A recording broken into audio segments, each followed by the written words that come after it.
തുല്യമായി മദ്രസാ സിലബസിന് അംഗീകാരം നൽകിക്കൊണ്ട് ഇന്ത്യയുടെ ചരിത്രത്തിൽ പുതിയ അധ്യായം സൃഷ്ടിച്ച ഗവൺമെന്റ് നന്ദി പറയാൻ പോലും കഴിയാത്ത കാന്തപുരം അബൂബക്കർ മുസ്ലിയാരെ നിങ്ങൾക്ക് ചരിത്ര മാപ്പ് നൽകില്ല എന്ന് വിനയപുരസരം ഞാൻ പറയട്ടെ.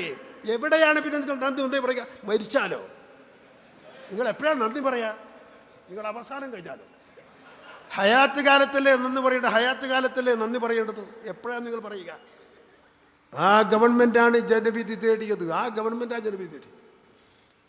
ഒരാൾ ഖൗമിയ എന്താണ് ഖൗമിയ? അതിന്റെ അർത്ഥം എന്താണ്?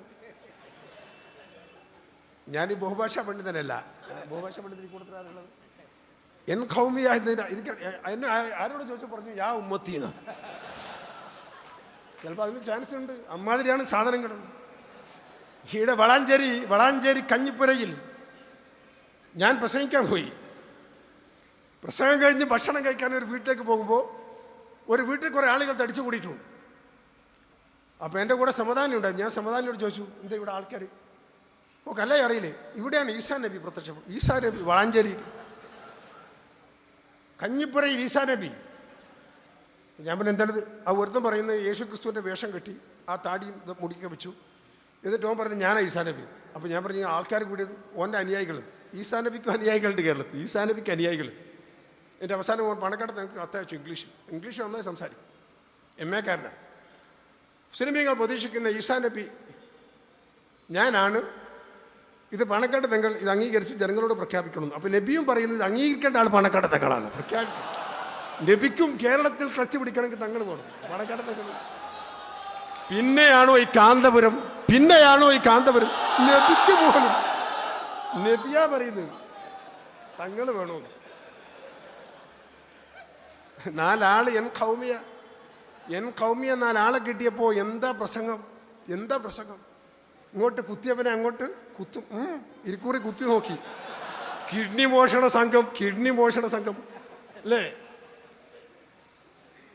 അന്തർദേശീയ അടിസ്ഥാനത്തിൽ കിഡ്നി മോഷണം സംഘമുണ്ട്. വലിയ പൈസക്കാരാണ്. ചിലപ്പോൾ അബ്ദുൽ നൂറുൽ ഉലമി അതിൽപ്പെട്ടായിരിക്കും. ഞാൻ കുറ്റപ്പുറത്തെ കൂടി ഇങ്ങനെ തെരഞ്ഞെടുപ്പ് സമയത്ത് ഇങ്ങനെ പോകുമ്പോൾ ഒരു പോലീസ് സ്റ്റേഷന് മുമ്പിൽ ഒരു 5-8 മറ്റേ VVIP വണ്ടികൾ, കാറുകൾ. ഞാൻ ആരോട് ചോദിച്ചു, എന്താണ് ഇത് ഇലക്ഷന് വേണ്ടി കലക്ഷൻ പിടിച്ചെടുത്താണോ വണ്ടി എന്ന് ചോദിച്ചു. അപ്പോൾ അതൊന്നല്ല, നമ്മുടെ അബ്ദുൽ നൂർ മൗലവിൻ്റെതാണ്. കാന്തപുരത്തിൻ്റെ ആസാമിയുണ്ട് അബ്ദുൽ നൂർ മൗലവി.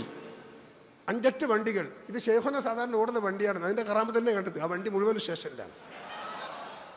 ഷെയ്ഖുന ഓടുന്ന വണ്ടി. അപ്പോൾ ഞാൻ വിനയപുരസരം പറയുകയാണ്, എൻ്റെ പ്രിയപ്പെട്ട സഹോദരന്മാരെ, ഈ തെരഞ്ഞെടുപ്പിൽ നമ്മൾ മനസ്സിലാക്കേണ്ടത്, ഇത് കേരളത്തിലെ മാത്രം തെരഞ്ഞെടുപ്പല്ല, ഇന്ത്യ രാജ്യത്ത് നടക്കുന്ന തെരഞ്ഞെടുപ്പാണ്. ഈ കമ്മ്യൂണിസ്റ്റ് പാർട്ടി കോൺഗ്രസിനെ എതിർത്തത് ബുദ്ധിപൂർവ്വമാണ്, ബുദ്ധിയില്ലാഞ്ഞിട്ടല്ല. എന്താ കാര്യം? അവർ തെരഞ്ഞെടുപ്പിൽ മത്സരിക്കേണ്ടത് പശ്ചിമബംഗാളിലും കേരളത്തിലുമാണ്. പശ്ചിമബംഗാളിലും കേരളത്തിലും കോൺഗ്രസിൻ്റെ കൂടെ മുന്നിൽ നിന്ന് മത്സരിക്കാൻ പറ്റും. ആരോടെ മത്സരിക്കുക? ഇവിടെ BJP ഉണ്ടോ? ഇപ്പോൾ കമ്മ്യൂണിസ്റ്റ് പാർട്ടി തെരഞ്ഞെടുപ്പിൽ മത്സരിച്ച് ജയിക്കാൻ വേണ്ടി ആണവ കരാർ എന്ന പേര് പറഞ്ഞ് രക്ഷപ്പെട്ടതാണ്. ആണവ കരാർ എന്ന പേര് പറഞ്ഞ് രക്ഷപ്പെട്ട് കോൺഗ്രസിനോട് മത്സരിക്കാൻ ഒരു ചാൻസ് ഉണ്ടാക്കിയതാണ് കമ്മ്യൂണിസ്റ്റ് പാർട്ടി. പറഞ്ഞാൽ മനസ്സിലാക്കാം. CPIക്കും CPMനും നിലനിൽപ്പിൻ്റെ പ്രശ്നമാണ്. അപ്പം ഇവരെന്തിനാ പറയണം? ജമാഅത്തെ ഇസ്ലാമിയും നമ്മുടെ നാസർ മദനി വടിയും കുച്ചി പിടിച്ചൊരു മൂപ്പരെ പറ്റില്ല കേട്ടോ, മൂപ്പർ നല്ല ആളാണ്. മൂപ്പരും ഈ കാന്തപുരയ്ക്ക് എന്തിനു പറയണം? മുമ്പ് പ്രേമ നൈരാശ്യം ഉണ്ടായ 2 ചെറുപ്പക്കാർ, ഒരു ചെറുപ്പക്കാരനും ഒരു മരത്തിൻ്റെ ഒരു കൊമ്പിൽ കെട്ടിത്തൂങ്ങി. കാമുകന്മാർ കെട്ടിത്തൂങ്ങി ആത്മഹത്യ ചെയ്തു. അതിലെ ഒരു സാധു നമ്പൂതിരി പോകുമ്പോൾ ഇത് 2 തൂങ്ങി കിടക്കുന്ന കണ്ടു. അപ്പോൾ ഉടുത്ത മുണ്ടയച്ച് അയാളും കെട്ടിത്തൂങ്ങി. അയാൾ ഒരു വിവരം അറിയില്ല, കെട്ടിത്തൂങ്ങി. അപ്പോൾ 4ാമതൊരാൾ അതിലെ പോകുമ്പോൾ പറഞ്ഞിരുന്നു, കാമുകൻ പ്രേമ നൈരാശ്യം കൊണ്ട് തൂങ്ങി, കാമുകി മനം നൊന്ത് തൂങ്ങി. എടാ വങ്ക വടുവ എരപ്പാടി വിഡ്ഢി, നീ എന്തിനാടാ തൂങ്ങിയത്? കമ്മ്യൂണിസ്റ്റ് പാർട്ടിയും CPIയും ആണവ കരാറിൻ്റെ കാര്യം കെട്ടിത്തൂങ്ങി ഇതുകൊണ്ടാണ്. വങ്ക വടുവ വിഡ്ഢി എരപ്പാളി കാന്തപുരമേ അബ്ദുൽ നാസർ മദനി ജമാഅത്തെ ഇസ്ലാം, താൻ എന്തിനാടോ ഈ പണിയെടുത്തു? താൻ എന്തിനു തൂങ്ങി? തനിക്കെന്ത് ഇവിടെ കാര്യം? എന്ത് ആണവ കരാർ? ഒരു മൊയിലാർ ആണവ കരാർ പ്രസംഗിച്ചു. ഞാൻ ചോദിച്ചു എന്താ ആണവ? അപ്പം എന്നോട് ആണവ കരാർ അറിയില്ല. ഞാൻ അറിയില്ല. ആണവ കരാർ അറിയുന്നത്? ഞാൻ അത് അറിയില്ല. നിങ്ങളൊന്ന് പറയും. ഓന് വല്ലതും അറിയാം. ഓൻ ജഹലും ഉറക്കമായാലും പ്രസംഗം മാത്രം ആണവ കരാർ. ജഹലും ഉറക്കം ജാഹിലുമല്ല. ജഹല് മുറക്കബാണ്, വെറുതെ പ്രസംഗിക്കുകയാണ്. ആണവ കരാർ മോശമല്ല എന്ന് പറഞ്ഞത് അബുൽ കലാം ആസാദ്, മറ്റേയാണ് അതിൻ്റെ പേരെന്താണ്, മുൻ രാഷ്ട്രപതി APJ അബ്ദുൽ കലാമാണ്. APJ അബ്ദുൽ കലാം അത് പറഞ്ഞപ്പോൾ നമ്മുടെ നാസർ മദനിയും VS അച്യുതാനന്ദൻ പറഞ്ഞ അയാൾക്ക് വിവരമില്ല. APJ അബ്ദുൽ കലാമിന് ഇതിനെപ്പറ്റി വിവരമില്ല. ആണവ കരാറിനെ പറ്റി വർത്താനം പറയാൻ ലോകത്ത് തന്നെ ഒരു 5 ആളെ തിരഞ്ഞെടുത്താൽ അതിലൊന്ന് APJ അബ്ദുൽ കലാം ആയിരിക്കും. അയാൾ അതിൻ്റെ ഷംസുൽ ഉലമയാ, ഖമറുൽ ഉലമയല്ല, ഷംസുൽ ഉലമയാ. ഖമറുൽ ഉലമ പിന്നെ ഷംസിൽ നിന്ന് അതിൻ്റെ പ്രകാശം കിട്ടിയിട്ട് ഉള്ളതാണല്ലോ ഏർപ്പാട്. ഷംസിൽ നിന്ന് കിട്ടിയിട്ടുണ്ട്, ഖമർ പ്രകാശം ഷംസിൽ നിന്ന് കിട്ടിയിട്ടാണ് പ്രകാശിക്കുക. അത് അടഞ്ഞു പോയിന്. അതുകൊണ്ട് ഇപ്പം ഖമറൊന്നല്ല, ഇപ്പം ഈ കൂരിരുട്ടാണ്. അത് പണ്ട് പ്രകാശിച്ച കാലം കണ്ടാണ്, ഷംസിൻ്റെ പ്രകാശം കിട്ടുന്ന കാലത്താണ്. എന്നോട് ഈ ഉള്ളാളം മനുഷ്യൻ എന്നോട് തന്നെ പറഞ്ഞാണ്, ഞാൻ 2 വർഷം ഷംസുൽമൻ്റെ കീഴിൽ ഓതിയിട്ടുണ്ട്. നമ്മൾ അന്ന് എൻ്റെ പുരയിൽ വന്നപ്പോൾ മൂപ്പരുണ്ടായിരുന്നു. ഞാൻ 2 വർഷം ഷംസുൽമൻ്റെ കീഴിൽ ഇവിടെ തളിപ്പുറമിൽ ഓതിയിട്ടുണ്ട്. ആ സമയത്ത് കിട്ടിയത് മാത്രമാണ് എനിക്ക് ഇൽമ്. അത് മാത്രമാണ് എൻ്റെ മനസ്സ് നിറഞ്ഞു പോയിട്ടുണ്ട് ഇൽമ കൊണ്ട്. ഈ ഉള്ളാളന്തങ്ങൾ ആ മനുഷ്യനാ പിന്നെ എപ്പോൾ പ്രസംഗിച്ചത്, ഞാൻ വല്ലതും പഠിച്ചിട്ടുണ്ടെങ്കിൽ എന്താ പിടിച്ചോ അങ്ങ് എടുത്തോളി. അതോടെ പൂജ്യാണ്. താജുലുലമ പൂജ്യലുലമാണ്. പൂജ്യമാണ്. ഇപ്പം എന്താ പറഞ്ഞത് KT മാലുസ്താദിനെ പറ്റി അയാളെന്ന് പറഞ്ഞു, എൻ്റെ പൊരുത്തക്കേടാണ്, സ്റ്റേജുമ്മൽ വീണ് കാഫറായി ചത്തുപോയി. സുബ്ഹാനല്ലാഹ്. ഞാൻ ചോദിക്കുന്നു, ഇതിനേക്കാൾ മനോഹരമായൊരു മരണം KT ഉസ്താദിന് ലഭിക്കണമെങ്കിൽ ഹറം ഷരീഫിൽ വെച്ച് മരിക്കണം, അല്ലെങ്കിൽ മദീന മുനവറയിൽ വെച്ച് മരിക്കണം, അല്ലെങ്കിൽ മിനയിലോ അറഫയിലോ മരിക്കണം.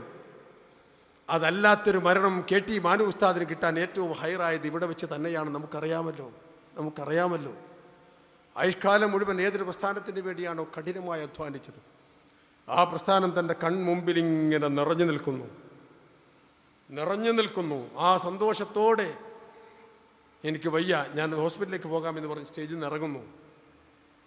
ഒന്നിച്ച് അബ്ദുൽ ഹമീദ് ഫൈസി അമ്പലക്കടവും പെണങ്കോടും തുടങ്ങി 4-5 ആളുകൾ ഒന്നിച്ചു പോകുന്നു.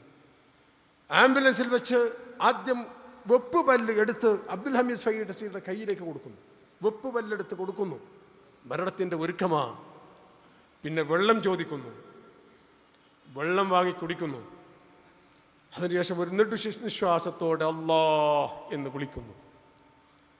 പിന്നെ ലാ ഇലാഹ ഇല്ലല്ലാഹ്, ലാ ഇലാഹ ഇല്ലല്ലാഹ്, ലാ ഇലാഹ ഇല്ലല്ലാഹ് എന്ന് 3-4 തവണ സ്ഫുടമായി ചൊല്ലി കണ്ണടച്ചു. എന്നേക്കുമായി യാത്ര പറഞ്ഞു.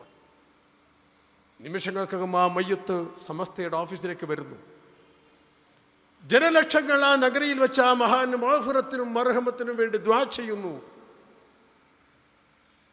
തഹ്ലീലുകൾ ചൊല്ലി സമയം നീക്കുന്നു. ആ മയ്യത്ത് ആ നഗറിലേക്ക് കൊണ്ടുവരുന്നു.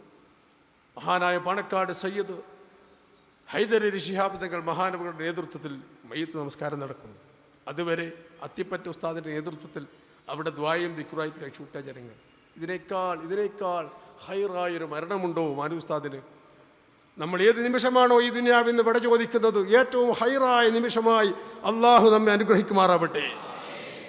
ഏറ്റവും ഹൈറായ നിമിഷമാണ് നമ്മൾ വിട ചോദിക്കേണ്ടത്. മാനു ഉസ്താദിനെ സംബന്ധിച്ചിടത്തോളം അതിനേക്കാൾ ഹൈറായ ഒരു നിമിഷം, ഞാൻ പറഞ്ഞ പോലെ മക്കത്ത് വെച്ചാവണം, അല്ലെങ്കിൽ മദീനയിൽ വെച്ചാവണം, അല്ലെങ്കിൽ അറഫയിലോ മിനയിലോ ആവണം, അല്ലെങ്കിൽ ഏറ്റവും ഹൈറായ മരണം അതാണ്. അതിനെയാണ് ഇങ്ങനെ ഈ ചണ്ടി പണ്ടാരങ്ങൾ ഇങ്ങനെ വ്യാഖ്യാനിച്ച് കുട്ടികൾ തക്ബീറല്ലേ ഒരു എന്ത് പറയുമ്പോൾ തക്ബീർ. പണ്ട് കോട്ടുമല ഉസ്താദ് പറഞ്ഞിരുന്നു, ഇങ്ങനെ അള്ളാഹു അക്ബർ എന്ന് പറയുമ്പോൾ നിങ്ങൾ അള്ളാഹു അക്ബർ എന്ന് പറഞ്ഞു, അള്ളാഹു അബൂബക്കർ എന്ന് പറയരുത്.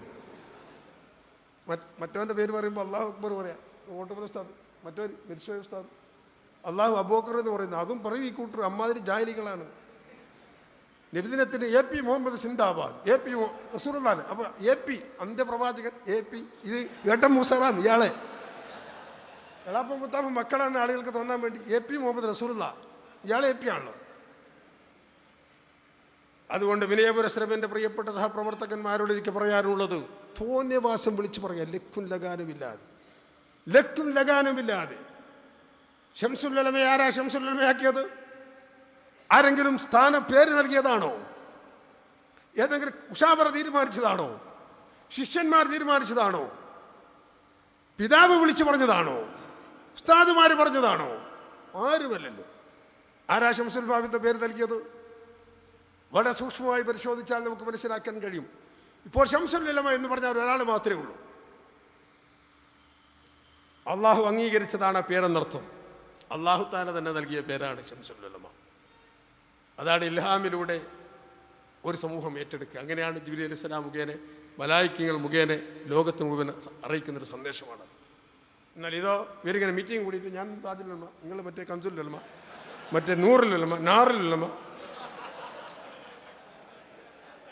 ഞാൻ പറയുന്നു, ഉസ്താദന്മാരെ ചീത്ത വിളിച്ചാൽ താജുൽ ഉലമ ആകുമെങ്കിൽ ആദ്യത്തെ താജുൽ ഉലമ ആവേണ്ടത് ചേകനൂർ മൗലവിയാണ്. ഒന്നാന്നും പറയാൻ വിവരമില്ലാഞ്ഞിട്ടാണോ? നല്ല വിവരമുണ്ട്. പക്ഷെ എന്താ പറഞ്ഞത്?